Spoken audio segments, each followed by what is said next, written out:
There we go. We're all live. Well, welcome everybody, and thank you for joining us.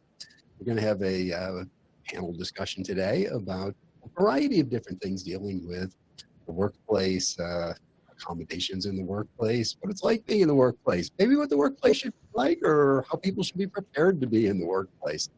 I'm Tim Goldstein, and I'm going to be the moderator for this particular panel. And I am autistic, diagnosed at 54. And my specialty is really focusing on communication, because I found, well, originally I thought the whole world was stupid. I then got diagnosed, recognized there are some stupid people, but most people aren't. But I had really, really ineffective communication. So it became a specialty for me to learn how to communicate better with the entire world. So our other panelists that we have with you, just a quick little rundown. We have Danelle Rose, and she uses pronouns of the she and they. And she was professionally identified as ADHD. And I always loved the ADHD, which is autism and ADHD together, because the medical world for a lot of years, not that long ago, told us that you couldn't be both at the same time. And I actually know there's another one of us on the panel that's ADHD. So just to prove the medical world does not always have every fact perfectly correct yet. And she is a career success coach at Neurodiversity in the Workplace out in Philadelphia. Some of you may know Joe Riddle. She works with Joe, who kind of runs the place over there. And she's also a PhD candidate in critical psychology at Park Point University in Pittsburgh, Pennsylvania. And in the field of neurodiversity studies, she's hoping to spread an appreciation for neurodiversity, work towards an equitable and accessible world, and impact her community with lovingness, compassion, inclusion, and support as tools of social justice. So she fits in perfect with all the rest of us here. Then we also have Dr. Lutza Ireland, and Dr. Lutza is coming to us from Australia. So the rest of us here in the US, and for Dr. Lutza, it's still pretty early morning over there. So hopefully, Lutza, you got in at least, your first round of coffee. And Dr. Lutza is also ADHD and goes by she, her pronouns. And she's a trailblazer in using gamification and design to support mental health inclusion and psychological safety. She's a multi-award-winning designer. She's developed an evidence-based framework for making the invisible visible through a proprietary visual language. She has significant experience in designing and implementing workplace adjustments, creating assessments, using gamification to boost engagement and resource utilization.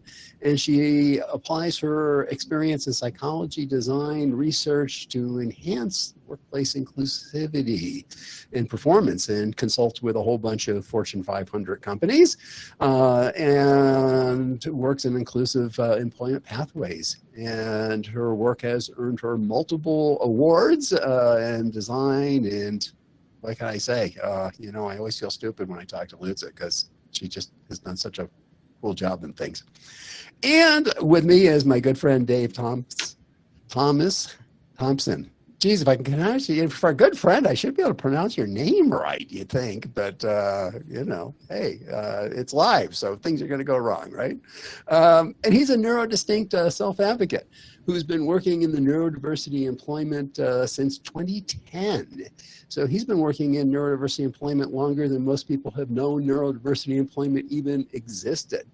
And he serves as the Director of Strategic Programming for Potentia Workforce, helping companies around the world in thinking differently about their talent and training and recruiting and coaching and consulting to help make the world a little more neuro-inclusive.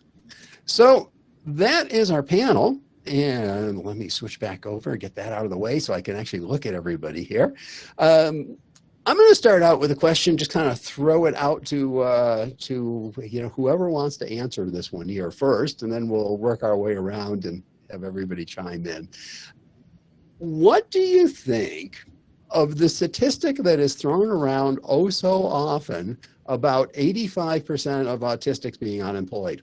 I'd be happy to jump in. I don't want to go first. I want to make Go time. first. Come on. I want to make time and space as the only non-autistic person on the panel. I want to make sure I'm making time and space for everybody else. But I think that number has been around for well over 10 years now. That 85% all the time, right?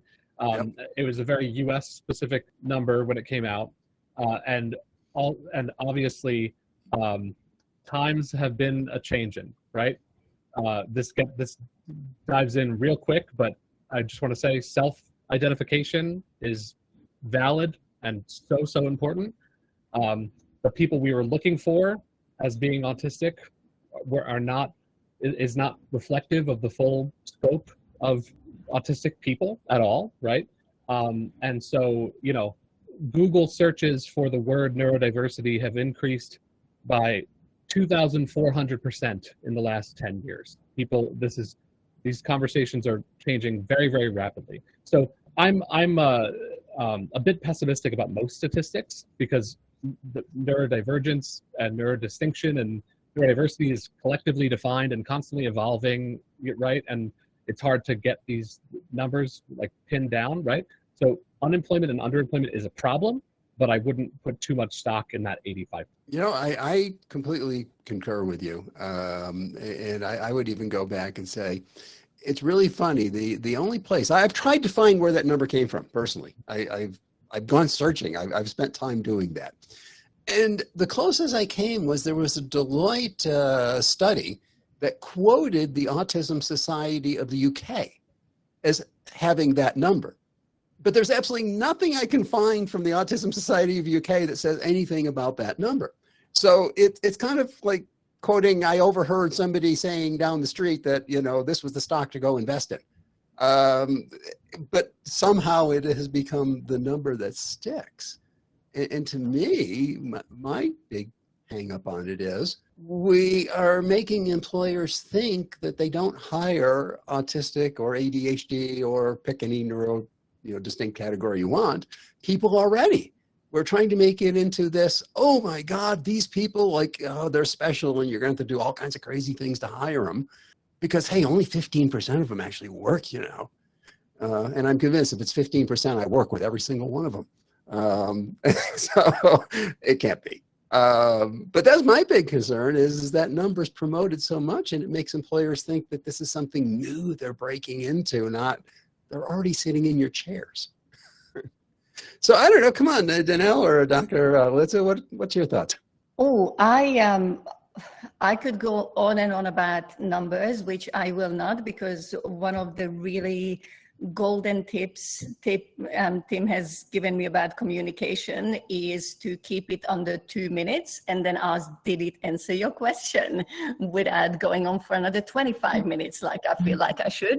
But about numbers, I think what I have noticed is that neurodiversity at work, and I'm talking about the brand of neurodiversity at work, has done a fantastic job in putting neurodiversity in the public awareness, in putting more of strength-based spin on neurodiversity. But what I have noticed with its numbers, and I'm going to talk about one in particular, which is often about productivity, supposedly being 80 to 140% more productivity for autistic workers when they are compared to non-autistic workers. A lot of this research, for one, in neurodiversity is based on very, very small scale studies, often by consultancy firms who are researching a very specific neurodiversity pilot. And so they are not quite reflective of autism as a whole spectrum, pun not intended. But what I think people tend to forget is neurodiversity employment, specifically autism employment, has existed for many, many decades. We just called it disability employment services, or whatever the local language equivalent is. Because going back to your point, Tim, about the statistics, it's very difficult to get statistics about autism. You mentioned you were diagnosed at the age of 54. I was diagnosed in my mid-30s as well. So at the moment, what we are seeing is there is over a 2,000% diagnosis of autism, and that's actually mainly because of adult diagnosis. So what we are seeing is we don't even know what the pool is, but when we are presenting numbers, especially in this sense of proving a point, whether that you should hire more people or they will be more productive, it can actually be quite a pressure on the autistic community, feeling that if I get hired, then I should be 80 to 150% more productive instantaneously. And there's a lot of burden of expectation of having all the strengths-based skills and attributes that get advertised. And then, since I'm going to open a can of worms in the last 10 seconds, then we have the superpower versus disability debate that I'm hoping that we can find some middle ground around thinking about how can we really have that strength focus of focusing on strengths, not to the point of toxic positivity when we are no longer acknowledging the really, really significant challenges and hardship that people also face. We did answer your question. No, that is wonderful. We'll talk next. I think you brought up the great thing about the strengths versus disabilities, and I think that deserves some discussion in itself. Heaven forbid you hire somebody and they're just a good, loyal employee. My God, wouldn't that be the worst thing in the world, that they actually cared about what they did for work and they just weren't some superhero in whatever area. That would be horrible, wouldn't it? Danelle, what's your thoughts on? Yeah, and I'm super excited to talk about that other topic too, because as a career consultant, I actually see a lot of damage, so I'm excited to share that. But going back to the first question, I have kind of a nuance to you on this, in that, like, I completely agree with everything that everybody said. Self-diagnosis doesn't get, or self-identification doesn't get acknowledged. I think we've had a lot of people who carry positions of privilege who have been scientists and innovators who never got identified as neurodivergent but thrived. Throughout history, we can kind of trace those neurodivergent traits that were very successful. And I think, I remember reading in academia, they look at something like metrics of high school students who received accommodations versus college. And I wouldn't be surprised if maybe this number comes from something similar, of college students who then workplace accommodations. And what it's not accounting for is that every tier you move up, the accommodations get less. And also disclosure becomes more risky, right? There's more at stake. So those are all issues that I think play into the reason why that might not be the best number. And also, as a late identified autistic person, I spent a lot of my adult life underemployed or unemployed, primarily from burnout. Burnout was the number one issue for me. And then just not having that kind of social connection, not really getting it. Knowing I was autistic, I knew I was ADHD in my 20s, but knowing I was autistic at 40 then opened up like this whole world of understanding how I can start to navigate the world in a way that works for me. And then I've been able to thrive through that. But so I see the nuance, and that I do really see the impact of un and underemployment in society because of just the lack of accommodations and things like that. And I do think that it's an issue that needs to be looked at in terms of accessibility. But I also think that you raise a great point, Tim, that's correct, in that we are here and we're everywhere. And I'll tell a little family joke to finish it up, but I'm sure my whole family is neurodivergent and my last name is Rose. And when I turned 21, my grandpa said, "Danielle, you're a rose." roses can't have real jobs. We're entrepreneurs. And that's one of the keys that we were all neurodivergent. But I think that's the other point, is that a lot of neurodivergent people are entrepreneurs, right? We work for ourselves, and that's also not in the statistics. So I think that those are all factors that maybe come into play here. So. Wonderful, wonderful. You know, and I envy that you left jobs because of burnout. See, I just got plain fired, you know, and then went on to the next one and I got fired again. I don't know. I think I would have felt better if it was burnout and I made the choice. Oh well, you know. Well, let's jump into the you know, topic that we kind of we're brushing against, that I think is a wonderful topic to discuss, is the whole thing of superpowers, which, you know, when the Autism at Work movement really got going, you know, with SAP and Microsoft and DXC and EY, you know, they were promoting it with the statistics of, you know, the group we hired to do XYZ thing, they were 199% more productive than the group that was there before them.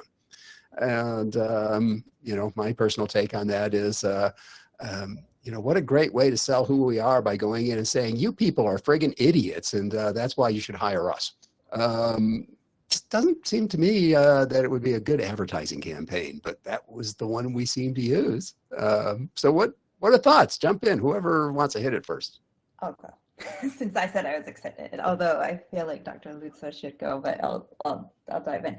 And it's because partially too, I just got back from the College Autism Summit, and I started to see this, and it was an issue that I raised there as well, is that, you know, there's this messaging that comes from the time, especially young people today, who have a different kind of narrative starting to emerge as they're being identified younger and earlier, and from a kind of performatively more neuroaffirming lens, but it's not quite the pathologizing that existed 10, 20 years ago, right? So, and that is, go out and prove yourself. Go show them how awesome autistic people can be. And what happens is there's a little bit of infantilization in that, and also this, you need to show, you're representing your community to show them how great we are, And now when I move into my work with neurodiversity in the workplace, is I see this a lot now in adult workers who now are in new roles, and anytime they feel like either they're not contributing a great deal to their team, or they make mistakes, or they're in the process of learning, their entire identity starts to fall apart. It impacts their self-esteem, their self-worth, and then that spiraling starts to impact their communication, their team playing, etc. Because the only message they've been told is that you're here to contribute, and that's how you prove that you're worthy, not that you're a human being who is inherently worthy, that differences are normal, that we are all different and diverse, and that's what makes the world beautiful, and that learning, mistakes, and growth are a part of how we move through this world. So you get to be fully human, you get to ebb and flow through your peaks and valleys of productivity, you get to have burnout and ask for help. None of that is taught to these people. And I see it really negatively impacting the people that I see day to day. How true, how true. You know, how much better can we be about setting somebody up to fail, to say you have to be a superhero, and if you're not a superhero, you're a failure. You know, I think the reality is, if we go into, I don't know, pick IT. I mean, that's just because IT I'm familiar with, and of course, a lot of the world thinks that that's all us autistic people can do is technical stuff, which is quite untrue. There's a lot of us who don't do technical stuff and can be, you know, really, really good in non-technical stuff too. But you know, what is it? You go in and you're not a superhero in it. You can't you know, code the entire internet in overnight. And everybody you know, is expecting you to be proving how great you are because you're autistic and you're supposed to be so good at it. Great way to set up for failure is just as you're saying, you're seeing that, you know, actually as you're doing your work with adults that are in the workplace. Whereas the expectation, I think, for most people is be a good employee, do a good job, and occasionally you're going to have some serious wins, but occasionally you're going to have some serious losses also. That's just the way the game tends to work. I see you nodding, Dave. Jump on in. I'm very much aligned with what everyone said so far. I think just as far as just some very practical advice from my perspective as far as this superhero disability narrative. All identities are up to the individual. As you know, Tim, you coined the term neurodistinct. I love it. I use it. Not everyone uses it, and you think that's okay, right? We all do. And just, you know, and as far as me, and again, I'm not autistic. I'm ADHD, dyslexic, got a couple other things going on. I've been told in the past, oh, well, you know what? That's your superpower, bud. That is not anyone's choice to make for me, whether I have a disability, whether I have a superpower or anything else. If someone wants to identify in that way, that's okay. I see tremendous strengths, and I know many of us see tremendous strengths thanks to the way our brains are wired. But I have never once, on the day I've accomplished my greatest, you know, feats, have left my brain at home that day. Similarly, on my hardest days, my brain was with me as well. So has it been, you know, that I'm just as much my identity as, you know, an ADHDer, let's say, as I am 6 feet tall, as I am born in New York, you know, like that, you can't separate me from that. So up to the individual. As far as, you know, kind of overselling the ROI on neurodiversity hiring, I do think I want to also, I don't think this is pushing back on it, but just to try to, you know, make it very clear as to what I see. It is very beneficial to have neuro-inclusive teams because everybody is part of neurodiversity. Do I have great statistics around this? Maybe not, but we know that companies that are truly walking the walk have higher retention, productivity, engagement, innovation, but that's from the entire neuro-inclusive team, right? And that is, I don't think that that's toxic positive to say everyone has their own needs, everyone has their own strengths, everyone should be able to ask for what they need to be set up for success. And when you work with flexibility and, you know, when, where, and how you get things done, and you have psychological safety to ask questions and make mistakes and seek support and contribute and challenge existing systems, when everyone has that, that is good for business, right? So not to push back on what anyone said, I 100% agree that saying, listen, you got to hire a couple of these autistic guys because they're going to cure cancer and they're going to invent the next big app and they're going to work 10 times as fast. That is not good, right? But if you're really making steps to understand that, you know, all brains are unique and that, you know, your company is as unique as the minds that make up your workforce, and you need to figure that out and, you know, support people how they need to be supported, let people show up how they want to show up. That's going to be really good. I couldn't agree. I'm going to let Dr. Lutza speak because I'm getting my soapbox ready. So you're on a topic that, man, you know, I'm going to stand in my soapbox and have something to say. But I'm going to go. Dr. Lutza go first, or she'll never get in. You know.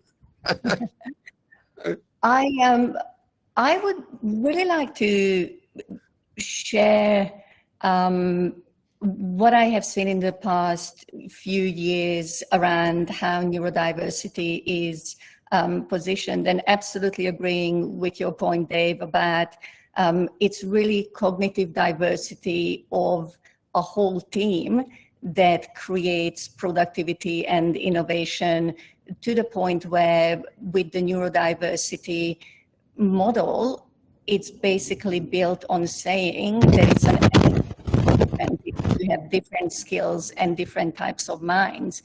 And if you're, for example, evolved to be a specialist who bonds to tasks and projects and special niche interest, then your social skills need to be, or can absolutely be, secondary to your ability to build to systems and understand how things work, because non-sentient things, although not so much animals, tend to not to prioritize communication the same way as people do.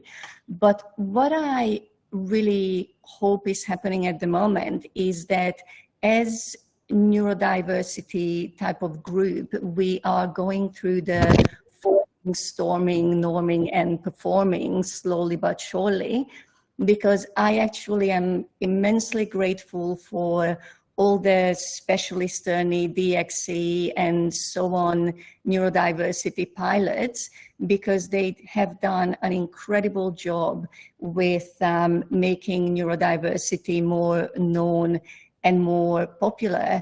And I think now it is our role to be able to show some of the nuances, but I am very grateful that a lot of doors have been opened that were not opened previously.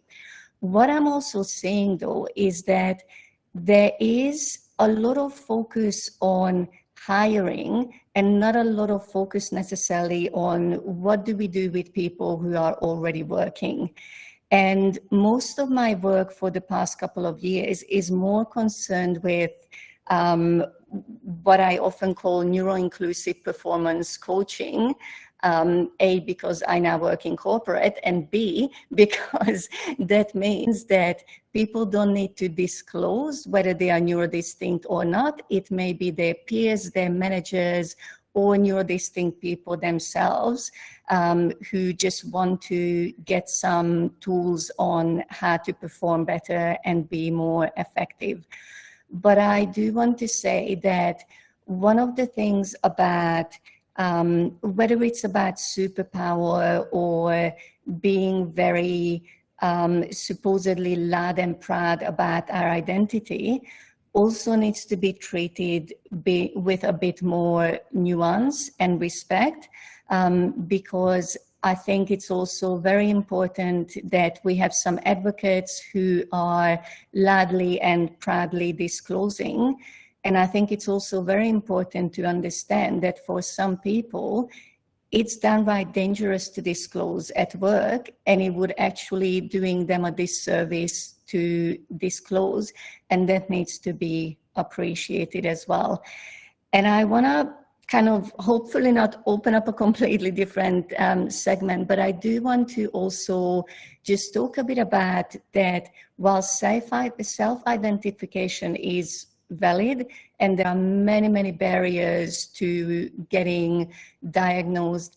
And again, there are many barriers of actually understanding what it is that you are diagnosed with, because practically you're getting a yes or no rather than an understanding on how to then work this into your life.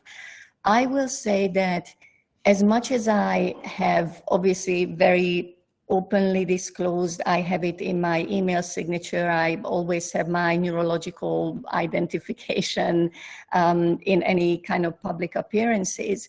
But what I will say is that had I known what it does to my insurance coverage, I probably would have rethought how much I want to be very openly and proudly disclosing in many circumstances.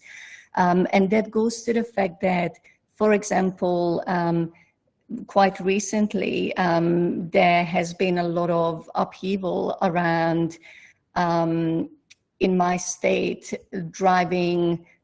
If you are an autistic, supposedly if I'm driving as an autistic person, not having disclosed that I'm autistic to the licensing board, I can be fined $10,000, which is a very, very hefty fine. And if I did disclose it, because it's supposedly a medical condition that may prevent me from driving, even though I passed the driving test, obviously, I would then have to go to an occupational therapy assessment costing thousands of dollars for them to assess whether I can drive, which of course the licensing authority already assessed. And so I think these are very, very important things to consider, that if you disclose at work, do you need a medical certification? So it's not just about whether you disclose or not, but is self-identification valid? Is a diagnosis valid? And I just want to not push people into necessarily being so enthusiastic about advocacy that they are running to formalize it without understanding what the long-term consequences are, because I think we are at such a new area that we are kind of changing the wheels as we are riding the bicycle, so to say. You know, that's very interesting of how in Australia they're handling driving with being autistic. And Sorry, what let me applying just say that they quickly backtracked. So after the upheaval, they said, no, we didn't really mean that. We just kind of meant whatever it is. And then you had this massive government statement about, so I don't want to disparage Australia and Queensland in any way. They are doing some really, really good work for autism. I just wanted to highlight that when it comes to insurance companies, when it comes to medical things and licensing, there is actually a lot to consider because autism does count as a disability for many people, not to discount the strengths. No, but it's just very interesting how people who don't necessarily understand it but are in the power to make decisions make what may be appropriate decisions for some percentage of autistic individuals, but as we know, it's a spectrum, and there's quite a few of us that probably it is not a factor whatsoever. As you say, the License Bureau already said you're competent to drive, so why does somebody else now have to say you're competent because you disclosed a medical condition? The wonder of governments. They do good things, but sometimes you do have to shake your head at how they reach decisions on other things. Well, what I wanted to just kind of throw in, and this deals with the whole thing of neurodiversity and, trying to make neurodiversity being this thing we all should be loud and proud of. And I am like you, Dr. Lutza, that I put it everywhere. It's in my name. It's on my email signatures. Whenever I meet anybody, they're going to hear about that I'm autistic, so they can understand me. Not that I'm trying to make it that, you're better being autistic than not autistic, or I have a superpower. But, when I do something stupid, at least maybe they'll go, well, he is autistic, and, maybe that stupid thing was not really intended. It just, was Tim being his autistic stuff. But where I've kind of come with this whole thing, that I think this is would be a good way to go forward. I haven't convinced the world yet. I'll start with this group here, and then we'll work on convincing the world together. Is when we look at diversity, and I mean traditional diversity, DEI diversity. I know in the U.S. nowadays it has a bad name of DEI. It's I don't know, rotting our children out or doing something like that. Which, there are some radicals that maybe that's what they are doing, but, overall the idea that we should understand who other people are and, recognize that they may have differences, and those differences are completely valid and, just as good, and to them, we're the one that is different. I think that's a good thing that we have that. So if we look, though, at regular diversity, how do we divide diversity up? We normally separate it up by these visible characteristics, with the exception of the LGBTQ plus segment, where there aren't visible characteristics. They have to tell you, or you don't know, which is why we use pronouns, of course. But we divide it up by, male, female, dark colored skin, light colored skin. You came from this culture, you came from that culture. And I like to say, are those the factors that really make diversity and make value in diversity? And my answer is, I don't think so. To me, the value in diversity is every one of those groups brings in a unique perspective. Now, we're all individuals, and we're all going to have our own version of our own perspectives, but there is certainly, cultural perspectives that if you're brought up in the, the Black African-American culture, you're going to have a perspective that, is fitting to the way you were raised and grew up. And within that, you're an individual, and, you can be anywhere all over the place. Same thing, male, female, white. It all comes down to, I think, perspectives. And if that's true, if diversity really is perspectives, not these outward markers, then isn't us who are defined by perceiving, processing, and thinking in uniquely different ways, bringing new perspectives to the table, really the superset of what diversity is about, getting different perspectives. And to me, that's really the superpower, is we bring perspectives that a lot of people wouldn't consider. You know, Elon Musk, I know he's not everybody's favorite fan these days, but the guy has accomplished a lot of crazy things. And, you know, his perspectives have advanced a number of different industries to points that people thought were never even possible. So, you know, was his superpower that, you know, he is the richest guy in the world, or is his superpower the fact that he thought rockets could land because he read about them in books, his science fiction books, and he didn't care what those scientists said. He was going to make it work. And I think, to me, that's the whole thing, is if we focused on the perspectives we bring, neurodiversity is just another segment that brings a whole nother raft of perspectives. And of course, we have the intersectionality. So, you know, we have a group here that's, well, you know, could be more diverse, but we got a fairly diverse group. And, you know, by being neurodistinct, we also add an additional layer of perspective that we're all bringing to the table that wouldn't be in this group if we were all just neurotypicals with our same heritages and backgrounds and such. So I'm going to get off my soapbox with that one. I could go on that one for a long time, but I think we should give up on superpowers and talk about the more perspectives we have, the better decisions we can make. So let's get people who come with the perspectives that are more unique, because that will give us, you know, illumination into areas that we wouldn't have looked otherwise. So let's move on to, we kind of bumped across, and I wrote down a note because I wanted to go back to it. Needs and setting up for success. I'm not sure which one of you said, but one of you said something along that general lines. So accommodations, helping people be successful in the workplace. How do you think we're doing, and how could we do better? I'm just going to throw it out for whoever wants to jump in first. I'll say one. I'm going to try to say one sentence. You're done. That was it. Oh. All right. I'm just going to go. Have a good night. That was the best call out possible for me and my personality. And there's another sentence, and that's another one. Getting what you need to be set up for success needs to be way more normal and way less formal. I like to rhyme things so people remember them. That's where things are going. That's where things should be. You know, despite working in the space for many, here I am using more than one sentence. Actually, these are all commas, so this is still one sentence.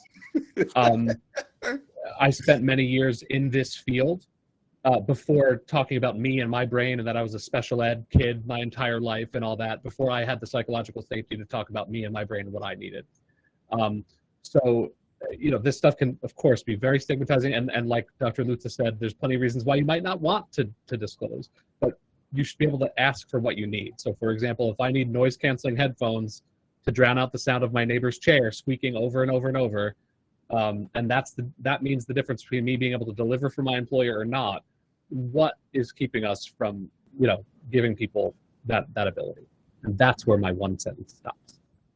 That has a lot of commas. Wow.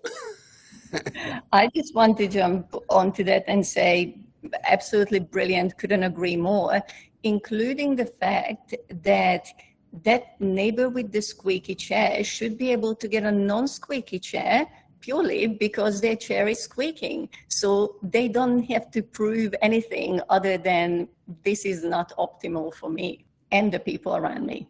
Yeah, and I think, you know, I think we are still at a place where accommodations, we need to still have that conversation. And I loved your rhyme, Dave. So perfect. But the concept of accessibility, and then moving into the concept of psychological safety. And I think that, like, really designing accessible spaces is the easiest way to do it.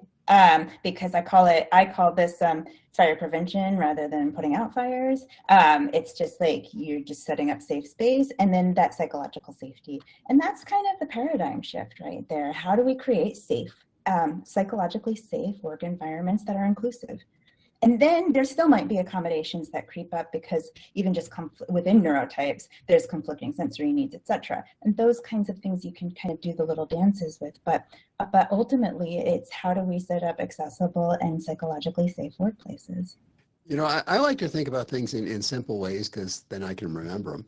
And the thing that always comes to my mind is, why is it that if I can come in and get some authority to say that I need something, because it doesn't you don't have to have a diagnosis, at least in the US, you just have to have somebody that, you know, has the right credentials say that you have a need. They don't have to say why you have the need. But why is it, unless I can come up with somebody that says I have a need, you know, I don't get accommodated? Why is it we want neurotypicals to not perform optimally in their job, but if I have some kind of need, then you're going to help me perform more optimally in my job? Somehow, in my mind, and I guess I'm autistic, I'm supposed to be a genius about this or something, I guess. It doesn't make sense to me that why would we want the neurotypicals to just have to suffer with whatever crap we give them, instead of saying, how can I make you the absolute best performing employee you can be? And I don't care what your reason is why you need whatever it is you need. Just tell me what you need so you can perform at your best. Maybe simplistic, but hey, you know, simplistic things work.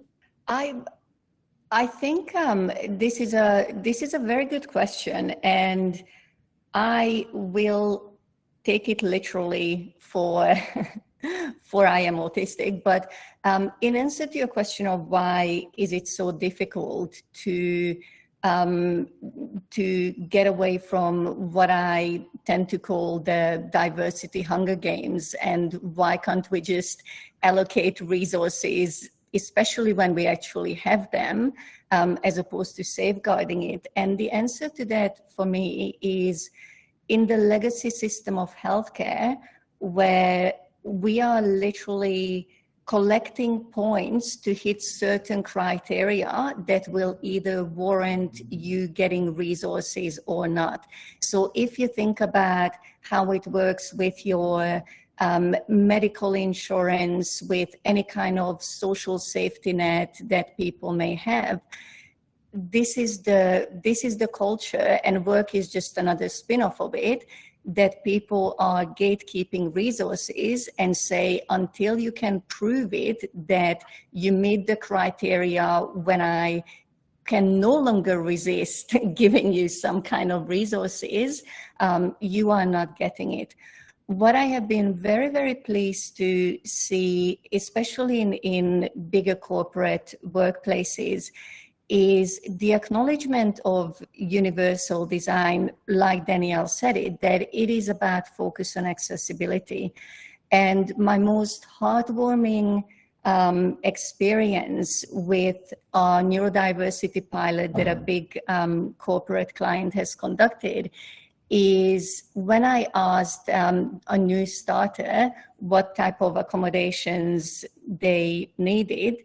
They said that they didn't actually need anything, because everything they would have asked for was already basic, either corporate policy or in the team culture, which included flexible work, hybrid work. People are wearing noise cancelling headphones for whatever reason they want to. It's not even diagnostic specific. And that person said that they also like to get the agenda before meetings in writing, and then have any kind of spoken conversations followed up in writing as a summary, so everybody has clarity. And to be fair, that describes a very significant number of reasonable accommodations in corporate for autistic people that we are often seeing. And so one of the ways of thinking about it is the curb cut effect, where you see that there are the cuts in the curb that originally were designed for wheelchair access. So people with wheelchair find it easier to roll down. But what was noticed very quickly is people without wheelchair, mothers or parents with pram, kids who are roller skating, cyclists, they all benefited from having that curb cut. And that's my hope, and I'm seeing a lot of it, which is really, really great, that corporate is wising up to accessibility is good for everybody. Yeah, to me, it just doesn't make sense that we'll pay somebody $50,000, $75,000, $100,000, $250,000, whatever their salary is a year, and then benefits and then all that stuff. but we won't give them a $200 something, which is just a minute fraction of what we pay to have that person there. So if we could improve their productivity by 2%, how much can we spend, relative to their salary to get a 2% increase in their productivity? And the answer is, if you're making 100K, 2% is $2,000, right? Most companies don't have to spend $2,000 to accommodate somebody. It's more like a couple hundred at tops. And it just doesn't, to me, that doesn't calculate. I don't know. I'm not an academic. Maybe you academics could tell me why that math works. I don't know. I don't get it.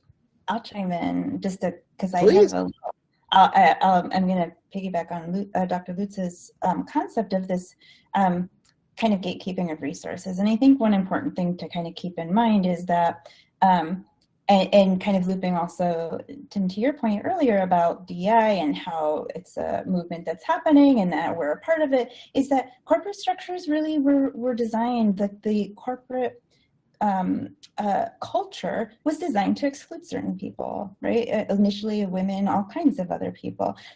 And so what we're in this kind of paradigm shift globally, universally around diversity. But I think what we're seeing is I think in management and HR, the kind of culture is gatekeeping resources, right? We don't want to give this up.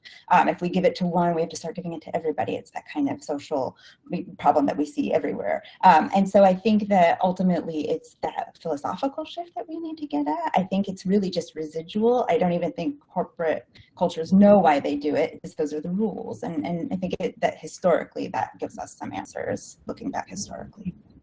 You mentioned the one thing of if I do this for one person, I have to do it for everybody. And my wife always keeps bringing that one up again and again and again. She was late diagnosed as ADHD. And like a lot of ADHD, very emotionally driven. So, she feels for if I get this cool big monitor, because I need this cool big monitor to do my work, like everybody else is getting, at the short end of the stick because they still have that little, tiny one. How do we address that? How do we let the world know that, it really comes down to what's equity and people not understanding that, me getting what I need to be successful doesn't mean you have to have the same thing too, because that may or may not be your success factor. I'll chime in on that. I think you hit the nail on the head. I mean, equity is not treating everyone the same. It's giving everyone what they need to, have an equal playing field, right? So I do get questions like the one that your wife asked you. Like, I get questions like, well, is this really realistic? Because aren't we kind of opening up Pandora's box that, if I have 3 monitors in front of me right now, 2 24-inch monitors and a 30-inch monitor and a standing desk on wheels, and everything's attached, my fans and my lights, and I work so much better because I work how I want to work. And that goes with hardware, software, and social needs and all of it, right? And I think the answer is that everyone should be able to ask for what they need. Not everyone, and it's not a matter of whether or not you're neurodistinct. Not everyone knows that they're neurodistinct. Not everyone is neurodistinct. Some people couldn't sleep last night because their dog was sick or something like that, and they might have a need because of that for a week. That's very similar to a need that I have every day, and that should be okay. It's about universal design and supporting everybody.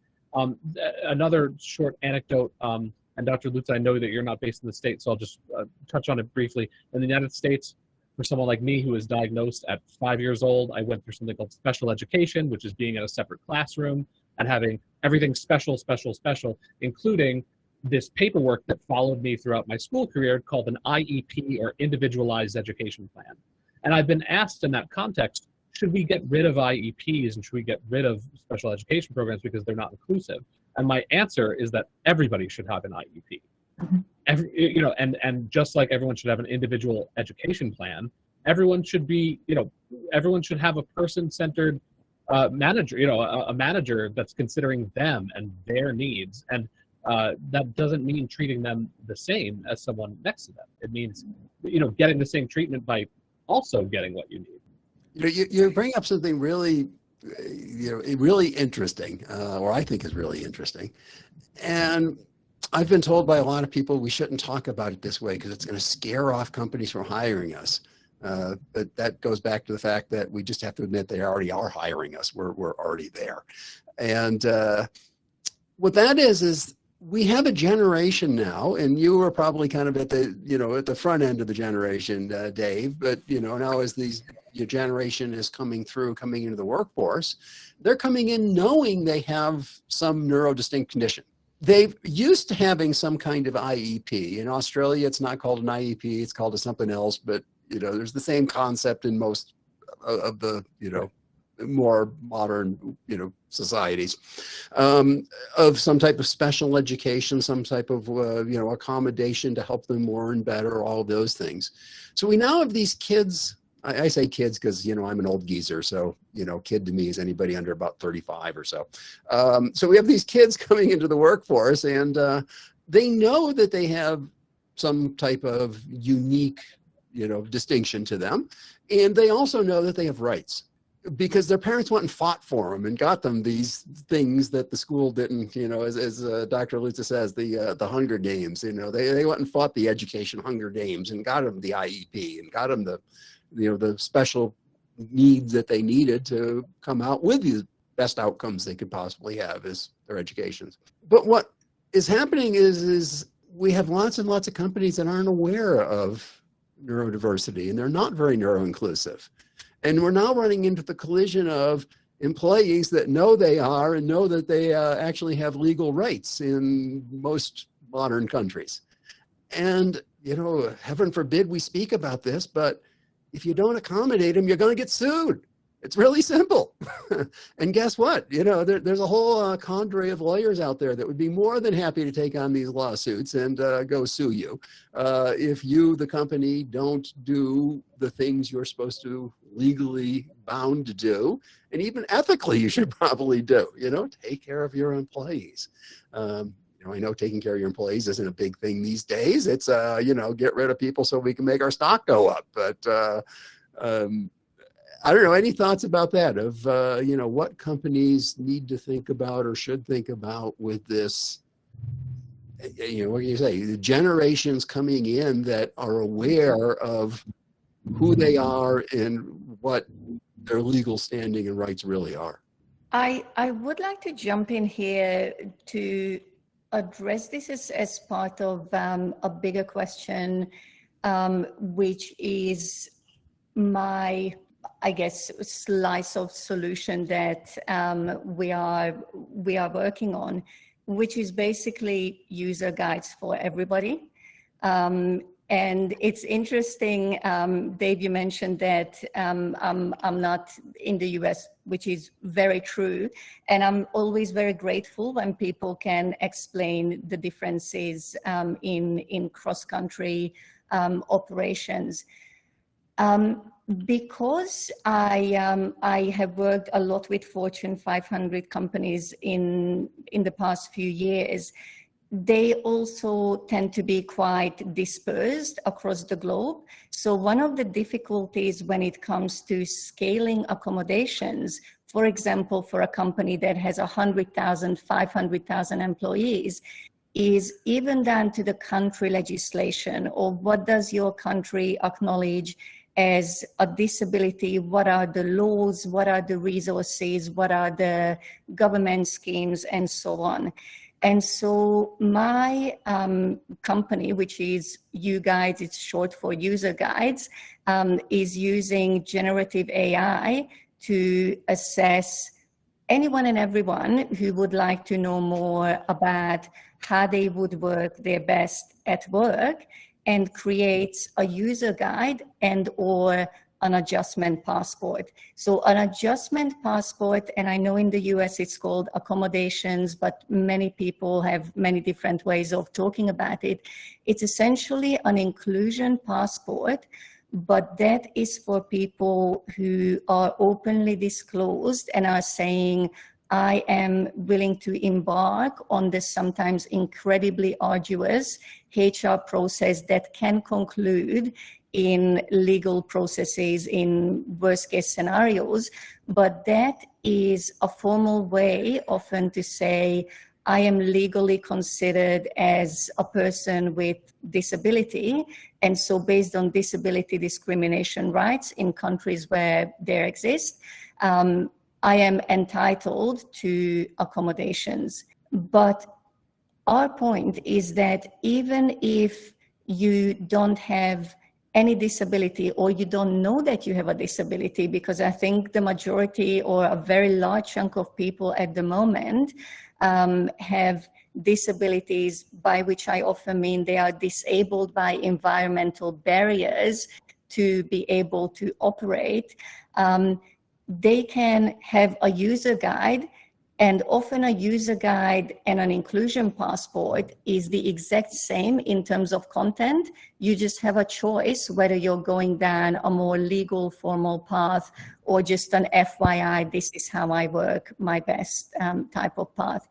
And so this is not an advertisement for my company, but what we have noticed is one of the biggest needs is people don't necessarily know what they need. They don't know what's available.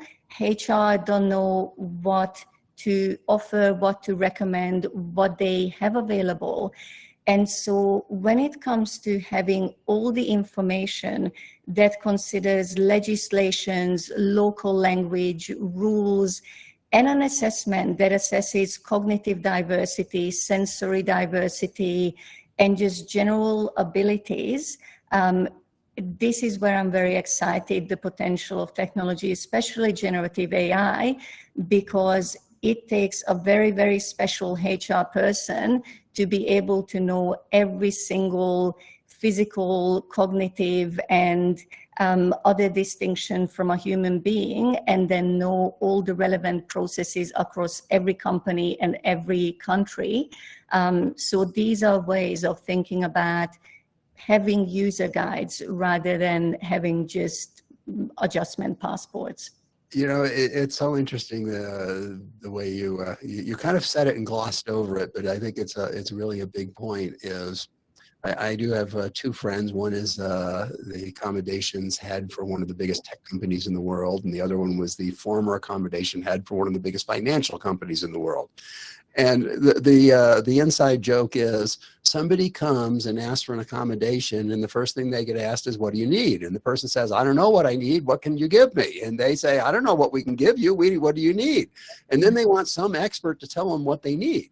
And I've tried going to my psychiatrist saying, I'm autistic and they need to know what I need. What should I tell them what I need? And what's the psychiatrist saying? I don't know. What do you need? Just tell me. I'll write it down. I don't care what it is. Just tell me what it is you want. And you're right. It becomes this just game of 50 questions that nobody's willing to say, hey, here's some things that might actually be helpful for you. Instead, it's the, what do you need? I don't know what I need. What can you give me? Well, I don't know what I can give you unless you can tell me what you need. And it just goes round and round, and it never gets answered. You know, I actually came up with 10 tips for going to ask for an accommodation. And one of the tips is figure out what you want to ask for, because the first thing they're going to ask you is, what do you need? So funny that you bring that up. Yeah, the need becomes, somebody just put in the chat that the need becomes apparent after a meltdown or a burnout kind of situation, in which case they don't want to deal with the need anymore. Now they want to get rid of you because you screamed and yelled and got had a little bit of a hissy fit tantrum because somebody, did things that would have been considered being a jerk no matter what, but they just pushed your buttons a little too hard on the wrong day. And, you weren't violent, you weren't trying to kill anybody, but, maybe a few colorful words came out, and suddenly now, the need becomes more obvious and you are in trouble. Or you're bullied at work. That's another biggie is, what's the need? I just like to say here, echoing Danielle's earlier point, that I don't think that the need becomes more apparent at that point. I think this is the fire situation and people just want to put out the fire, but I don't think that they will understand the need anymore or will be able to equip to deal and fulfill that need any better. So often what's really missing is the retrospective understanding of how could have we avoided this and how can we make sure that it doesn't happen again. So I appreciate that sometimes the need is not apparent for a while, but often it's not framed in useful ways anymore once it gets to the fire stage. Yeah, when it's a full-blown fire, it's just we have an emergency on our hands, and whatever it takes at that point to put out the fire becomes the issue to handle. Well, I think we've hit our time, and any last comments? Let's just kind of go around once, and I don't know, say whatever you want to say. You're in the top middle for me, Danelle. So go first. Okay. Put you on the spot a little bit, I guess I'm just going to say what I was going to say just a minute ago, is that one, because since we're wrapping up, is that I think that when you look at the social model of disability, one of the problems that I've had of being asked what I need up front is I don't know until I get there. Because I don't know what the relationship of everything is going to be until I'm in it. So I think that sometimes that's an impossible thing to answer. And then again, kind of answering that accommodations, they have to accommodate us. Essentially what that's not doing is providing anything that's equitable or safe, because accommodations will never be that. It will always be asking for permission, and accessibility is really the paradigm shift and the philosophical shift that we need. And that is how we start to move towards psychological safety. And that is when I think the most true diverse workplace environment comes to fruition, where we have innovation, diversity, creativity, that in this collaborative way is once we finally get there. Very good, very good. The whole psychological safety thing is one of those things that I think trips up people, because nobody knows what it really means other than you can say your piece. I'll chime in because I'd love to hear it. Please.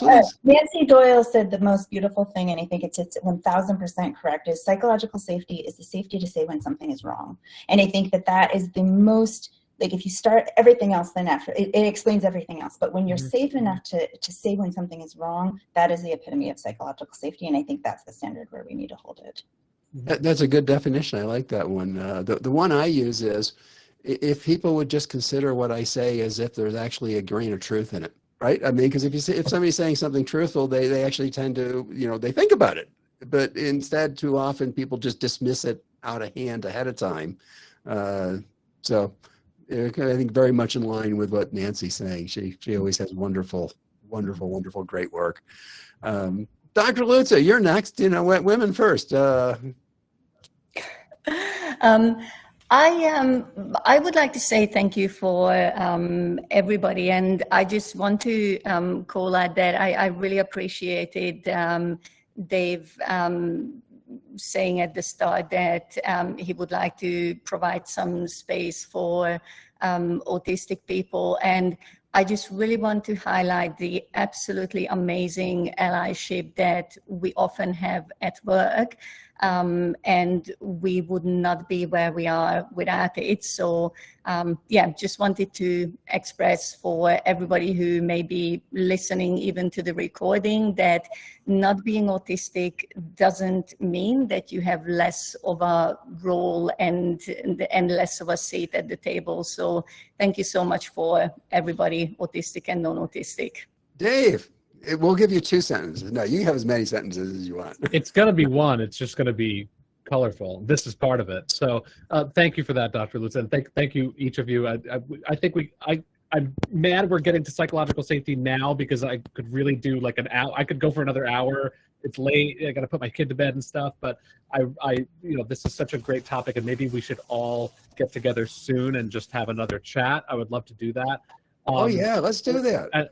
Regarding what we were talking about as far as getting what you need to be set up for success, we kind of rebrand those into success enablers, because it doesn't need to be looked at through like a disability or accommodations or adjustments framework necessarily.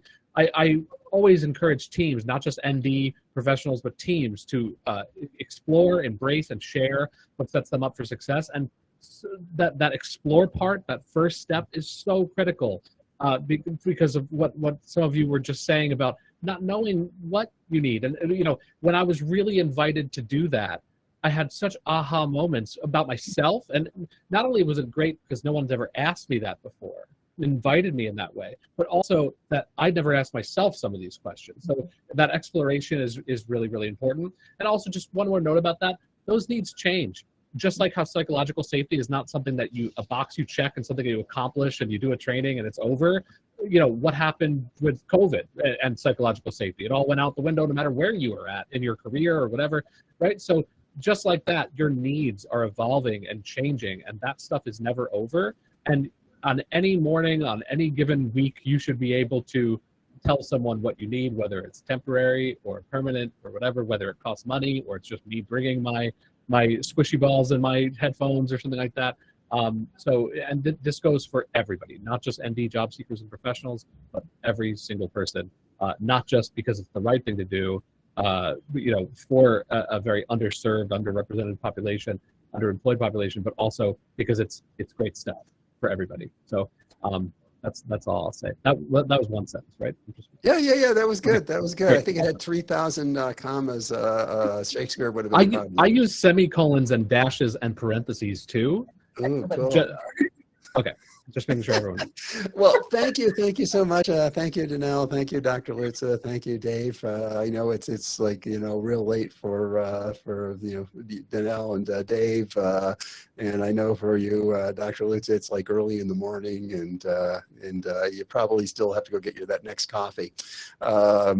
But appreciate you all being here. Appreciate you all sharing so freely and openly. And Dave, I think you have a great idea. We should just set up another session and, you know, turn on the tape and record it. And, you know, let's just go out as the powerhouse group that speaks the truth. Thank you, everybody. Thank you so much, everyone. Bye.